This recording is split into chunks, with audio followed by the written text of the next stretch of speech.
ఆహా, చూశాం, తరించాం.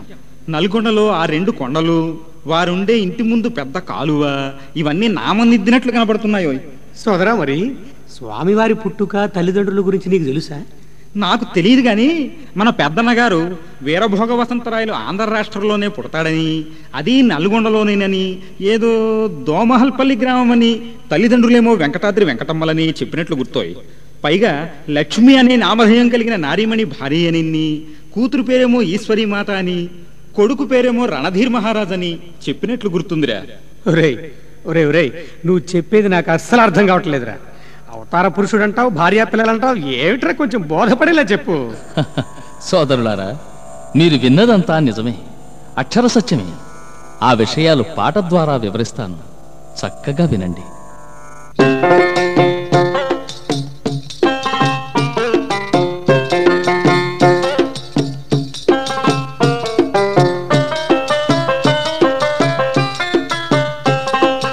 అందాల ఆంధ్రావనిలో తెలంగాణ సీమలోన బళ్ళనంటిపై తమ్ముడా నువ్వు వినబోయే గాథ, నల్గొండలో గిళ్ళలో దోమలపల్లి గ్రామములో బళ్ళనంటిపై తమ్ముడా నువ్వు వినబోయే గాథ, వెంకటాద్రి వెంకటమ్మలు నోచిన నోముల పంటగా, వెంకటాద్రి వెంకటమ్మలు నోచిన నోముల పంటగా వెలిశాడు అవతార పురుషుడు వీర వసంతాల రాయుడు, మన వీర వసంతాల రాయుడు.